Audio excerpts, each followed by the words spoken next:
नमस्कार, ANB news देख रहे हैं आप और आपके साथ मैं हूं हिमांशी नेगी। मध्य प्रदेश छत्तीसगढ़ की खबरों की शुरुआत करते हैं। एमपी सीएम ने भोपाल में आयोजित अतिथि शिक्षकों के सम्मेलन में सहभागिता पर संवाद किया और अतिथि शिक्षकों के हित में कई महत्वपूर्ण निर्णय लिए। वहीं कहा कि अतिथि शिक्षकों ने अपनी कर्तव्य निष्ठा और समर्पण से मध्य प्रदेश में साक्षरता बढ़ाने और गांव शिक्षा का दीप जलाने का महत्वपूर्ण कार्य किया है। आज भोपाल में आयोजित अतिथि शिक्षकों के सम्मेलन में सहभागिता पर संवाद किया और अतिथि शिक्षकों के हित में कई महत्वपूर्ण निर्णय लिए। आइए आपको सुनाते हैं उन्होंने क्या कुछ कहा।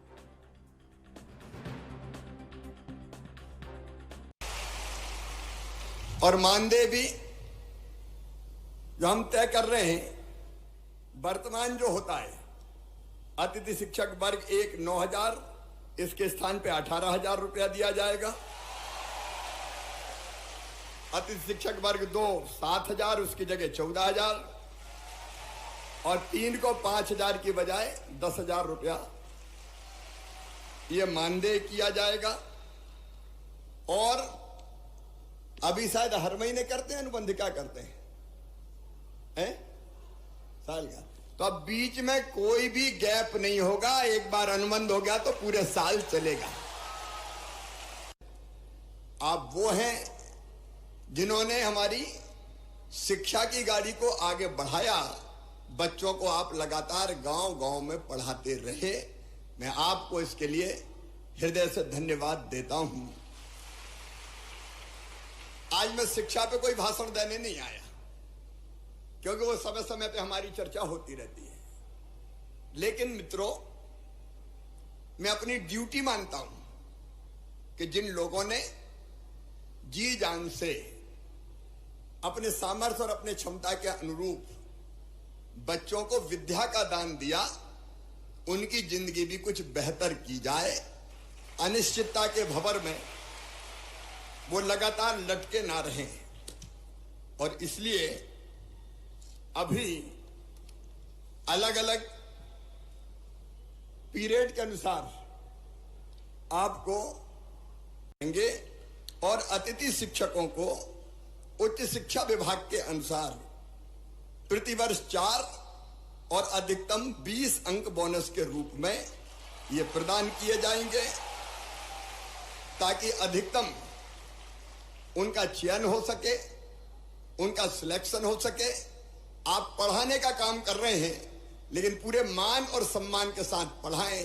एक मैं ये भी तय कर दूंगा कि जैसे नियमित पढ़ाने वालों को वेतन मिलता है, अब चूंकि वेतन तय हो गया है, मानदेय तय हो गया है, इसलिए निश्चित महीने की 1 तारीख, 1 या 2 3 4 जो भी होती है, उसमें सबको मानदेय मिल जाए। भटकना ना पड़े, परेशान ना होना पड़े, ताकि इनके घर की गाड़ी भी चल सके, परिवार को भी ये ढंग से देखने का काम कर सके। और एक मैं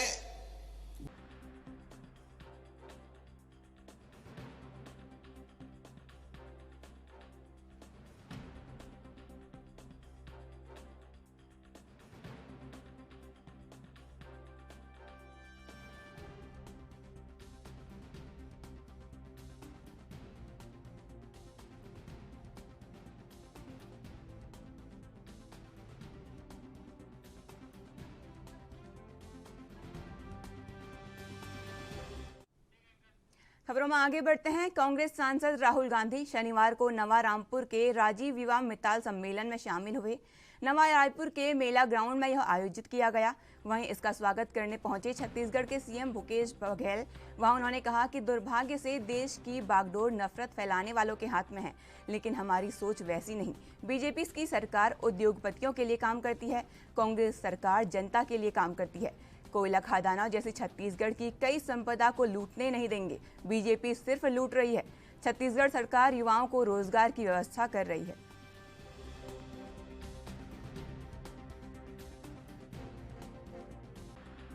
निवास करते हैं और जब युवा शक्ति एकजुट हो तो नई ऊर्जा पैदा होती है और नई ऊर्जा को दिशा देने के लिए आज हमारे पास राहुल गांधी जी हैं, जो आप सबको दिशा निर्देश देने आए हैं।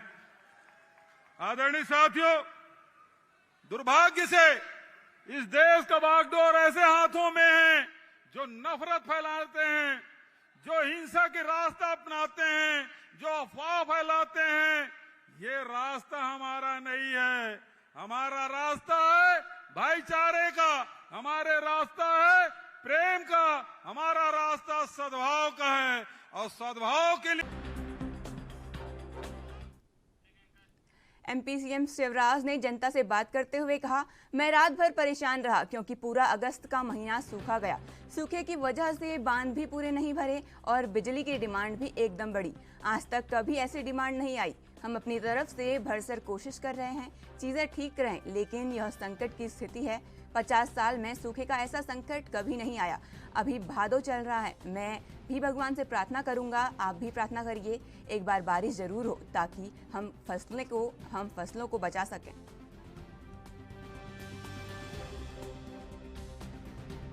एक प्रार्थना सब करना, भगवान बारिश कर दे। मैं रात भर परेशान रहा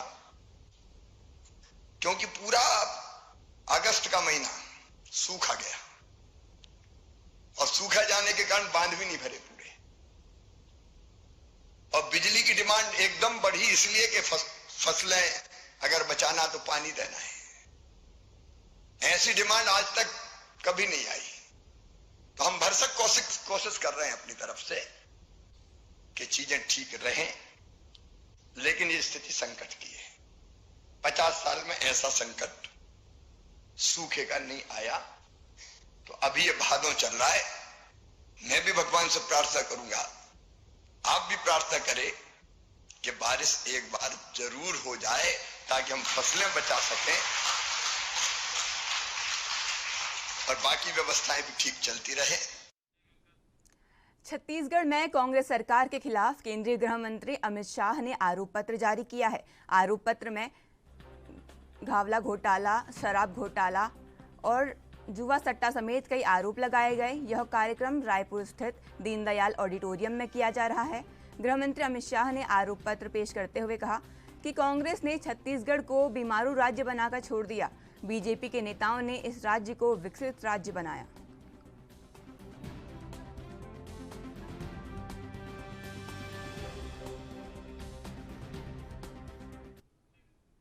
खबरों में आगे बढ़ते हैं। कांग्रेस सांसद राहुल गांधी नवा रायपुर के राजीव युवा मिताल सम्मेलन में शामिल हुए। इस दौरान उन्होंने जनता को संबोधित करते हुए कहा कि आने वाली सरकार गरीबों की सरकार होगी। उन्होंने कहा, मैं साफ कहना चाहता हूं, कर्नाटक सरकार हो, हिमाचल प्रदेश की सरकार हो, छत्तीसगढ़ सरकार हो या राजस्थान सरकार, जो अभी आने वाली मध्य प्रदेश सरकार, तेलंगाना सरकार, ये सारी सरकारें गरीबों की सरकारें होंगी। साथ ही उन्होंने कहा, ये अडानी की सरकारें नहीं होंगी। बीजेपी सरकार 2-3 अरबपतियों के लिए काम करती है। साथ ही उन्होंने कहा, केंद्र को बताना चाहिए कि वे अडानी पर जांच क्यों नहीं करते। कांग्रेस सरकार झूठे वादे नहीं करती। वहीं उन्होंने आदिवासियों के मुद्दे पर कहा कि आदिवासी देश असली मालिक है, हम उनके अधिकारों की रक्षा करते हैं, लेकिन बीजेपी उनके लिए वनवासी शब्द का इस्तेमाल करती है। इस शब्द को उनकी गलत सोच है। बीजेपी और नरेंद्र मोदी जी हिंदुस्तान के 2-3 अरबपतियों के लिए काम करते हैं। नाम आप जानते हो। कुछ ही दिन पहले दुनिया के सबसे बड़े फाइनेंशियल अखबारों में अदानी जी के बारे में कहानी आई, आर्टिकल छपा। दुनिया के सबसे बड़े फाइनेंशियल न्यूज़पेपर में लिखा था, अदानी जी जो नरेंद्र मोदी जी के करीब हैं, उन्होंने हिंदुस्तान से हजारों करोड़ रुपया बाहर देशों में भेजा और उस पैसे से स्टॉक मार्केट में अपने शेयर्स का दाम बढ़ाया और उस पैसे से अदानी जी आपकी जो पूंजी है, आपका जो इंफ्रास्ट्रक्चर है, आपके जो एयरपोर्ट हैं, सुना है अब रेलवे स्टेशन भी उनको दिए जाएंगे।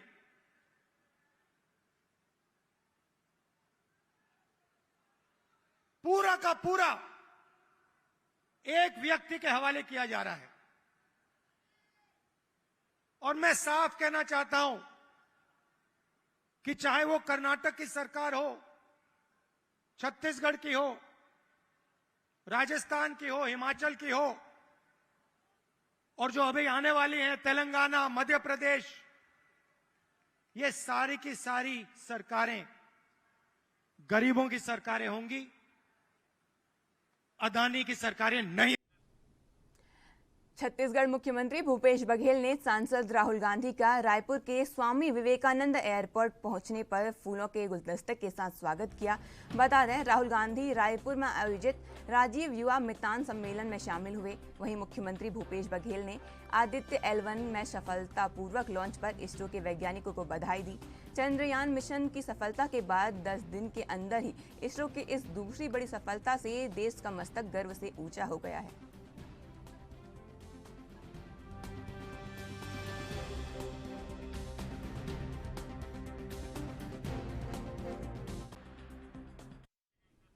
वक्त है एक छोटे से ब्रेक का। ब्रेक के बाद जल्द हाजिर होंगे।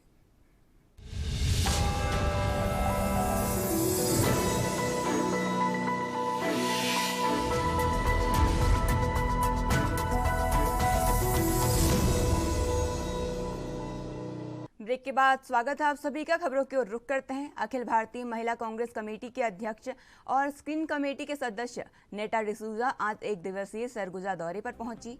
इस दौरान उन्होंने मीडिया से बात करते हुए कहा कि कांग्रेस बड़ा परिवार है, उनके सदस्यों में मिलने आई है। वहीं उन्होंने कहा कि भाजपा महिला प्रत्याशियों और महिलाओं को लेकर सिर्फ मार्केटिंग करती है। उन्होंने साथ ही कहा कि छत्तीसगढ़ में 90 विधानसभा में भाजपा महिला प्रत्याशी उतार देगी, फिर भी महिलाओं का झुकाव कांग्रेस की तरफ रहेगा, क्योंकि मौजूदा कांग्रेस सरकार ने 5 सालों में बेहतर काम किया है और आने वाले दिनों में कांग्रेस की सरकार दोबारा बनेगी।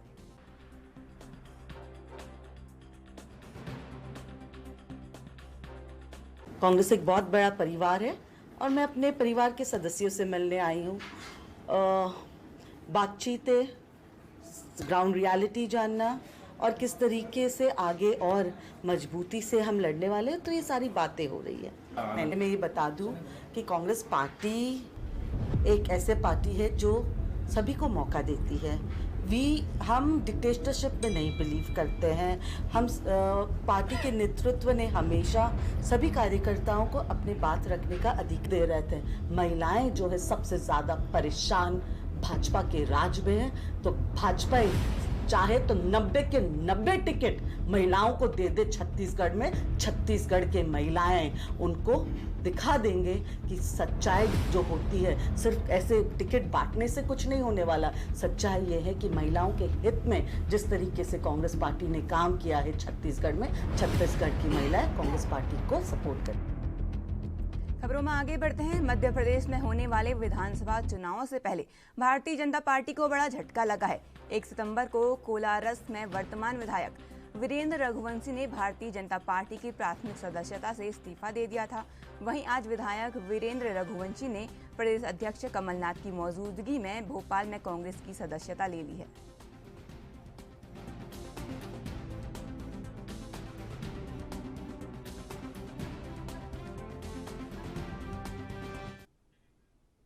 मध्य प्रदेश में विधानसभा चुनाव को लेकर दल बदल का दौर शुरू हो गया है। कोलारस से बीजेपी विधायक वीरेंद्र रघुवंशी समेत कई नेताओं ने कांग्रेस प्रदेश अध्यक्ष कमलनाथ की मौजूदगी में कांग्रेस की सदस्यता ग्रहण की। मध्य प्रदेश बीजेपी के 9 नेताओं ने बीजेपी को छोड़कर कांग्रेस का दामन थामा। इन नेताओं ने प्रदेश कांग्रेस कार्यालय में सदस्यता ग्रहण की। बीजेपी की सदस्यता से इस्तीफा देने वाले कोलारस के बीजेपी विधायक वीरेंद्र रघुवंशी भोपाल से पूर्व विधायक उमाशंकर गुप्ता के भांजे सहित 9 लोगों ने आज कांग्रेस की सदस्यता ग्रहण की है।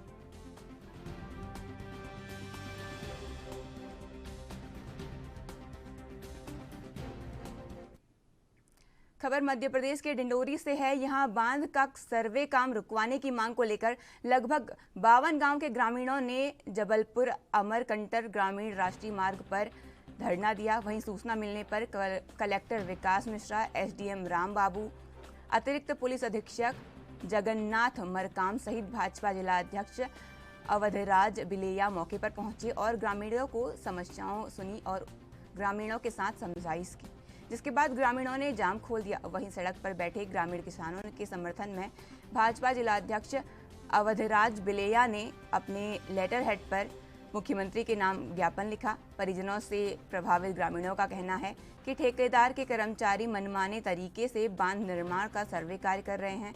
वहीं ग्रामीणों द्वारा विरोध करने पर अधिकारियों और पुलिस बांध ठेकेदार का साथ देती है। बांध से प्रभावित लगभग 52 गाँवों में मनरेगा योजना बंद कर दी गई है और रोजगार न मिलने की वजह से युवा वर्ग पलायन करने को मजबूर है।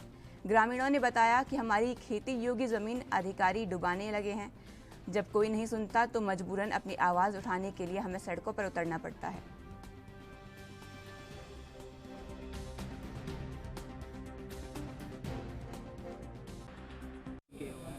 राघोपुर मरवारी बांध निरस्त के संबंध में हमने कई बार 6 महीने से लगातार हम आवेदन दे रहे हैं। कलेक्टर महोदय के द्वारा राष्ट्रपति को भी हमने द्वारा दिया है ज्ञापन के माध्यम से, राज्यपाल को भी दिया है, मुख्यमंत्री को भी दिया है, प्रधानमंत्री के नाम से भी हमने चिट्ठी भेजा है और कलेक्टर महोदय को भी दिया है। कहना चाहिए हम सभी थानों में ये जानकारी दिया गया है कि पेशा एक्ट लागू है, पेशा एक्ट लागू है और पेशा एक्ट का उल्लंघन किया जा रहा है। जबकि 15 नवंबर 2022 को राष्ट्रपति महामहिम द्रौपदी मुर्मू के द्वारा यहाँ पर घोषणा की गई थी, जिसमें मध्य प्रदेश की सरकार, वर्तमान सरकार भाजपा की है, जो शिवराज सिंह चौहान भी थे, और उस पेशा एक्ट के नियमों को दरकिनार करते हुए कलेक्टर महोदय और एसडीएम महोदय अपने लेटर पैड में जारी करते हैं कि धारा 11 लगाकर और यहाँ पर सर्वे का कार्य किया जाए। और अनर्गल प्रकार से इनके पास कोई दस्तावेज नहीं है और हमारे पास बांध विरोध के पक्ष में 20 जो ग्राम पंचायत आते हैं, समस्त ग्राम पंचायत का पेशा एक्ट से लेकर तमाम अनुच्छेदों सहित हमारे पास आवेदन है और उस आवेदन को हमने हाई कोर्ट में पिटीशन दायर कर दिया है, जिसकी सुनवाई 9/8/2023 को थी।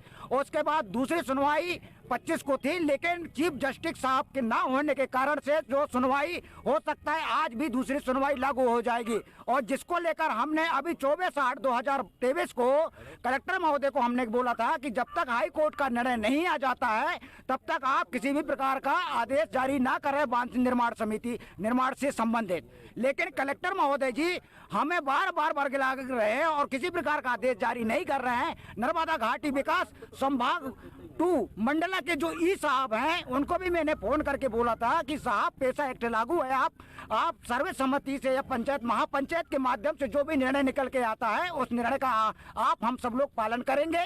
आप उस निर्णय के अनुसार से आप उसके बाद ही काम करना चाहेंगे, लेकिन इस प्रकार से शासन और प्रशासन के अधिकारियों के द्वारा नहीं किया जा रहा है, जिसका आज पुरजोर से हम विरोध कर बांध बनने का हम लोग विरोध कर रहे हैं। जितने भी 52 गाँव के किसान लोग हैं और ग्राम पंचायत में जो कार्य चल रहे थे उनको भी शासन के द्वारा रोक लगा दिया गया है, तो मजदूरी से भी हाथ धो रहे हैं, विस्थापन किया जा रहा है बांध बनने से, और लोग बाग जो है इधर पलायन भी कर रहे हैं काम न मिलने से। तो इसके बारे में शासन प्रशासन के द्वारा जो निर्णय दिया जाता तो हम लोग दोबारा जो है ये काम नहीं करते। खबर कोंडा गांव के फरस गांव से है, जहां पुलिस ने 2,50,000 की लूट का खुलासा करते हुए आरोपी को गिरफ्तार किया। इस कार्रवाई में फरस गांव के जिला साइबर की टीम का मुख्य योगदान रहा। बता दें, आरोपी को पकड़ने के लिए पुलिस ने 3 टीमों का गठन किया, जिसमें थाना फरस गांव और साइबर टीम को शामिल किया गया। वहीं मुखबिर और तकनीकी सहायक से पता चला कि किराना व्यापारी का पुराना कर्मचारी ही चोर है और बैंक में पैसा जमा किया जा रहा है, जिस पर पुलिस ने घेराबंदी कर आरोपी को हिरासत में लिया।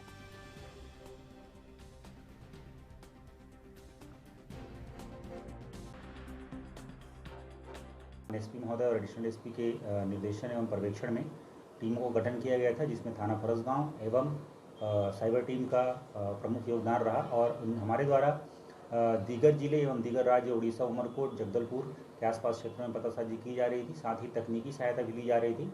और कुछ दिनों में पहले ही हमें पता चला था कि कोई व्यक्ति है जो पिपरा ग्राम का है और वो जो प्रार्थी है उसके घर पुराना कर्मचारी भी रहा है, तो उसके द्वारा पैसों को बैंकों में जमा किया जा रहा है और उसके बाद नगद भी देखा गया है, जिस पर से और उसे कंफर्म करने के लिए उसे घेराबंदी करके पकड़ा गया और पूछताछ किया गया, जिसमें उसने अपराध कबूल किया था। और उस पर से आज दिनांक को लगभग 2.5 लाख जो रुपये लूट की गई थी, उसमें से 2,05,000 रुपये बरामद किया गया है। साथ ही उससे एक मोबाइल और उसके द्वारा बाकी पैसों को खर्च कर लिया गया है। साथ ही एक जोड़ा कपड़ा भी उसके द्वारा खरीदा गया था, उसे भी जब्त करके संबंधित को धारा 394 IPC के तहत गिरफ्तार कर न्यायिक रिमांड पर भेजा जा रहा है। मेरे साथ इस बुलेटिन में इतना ही। देखते रहिए ANB न्यूज़। नमस्कार।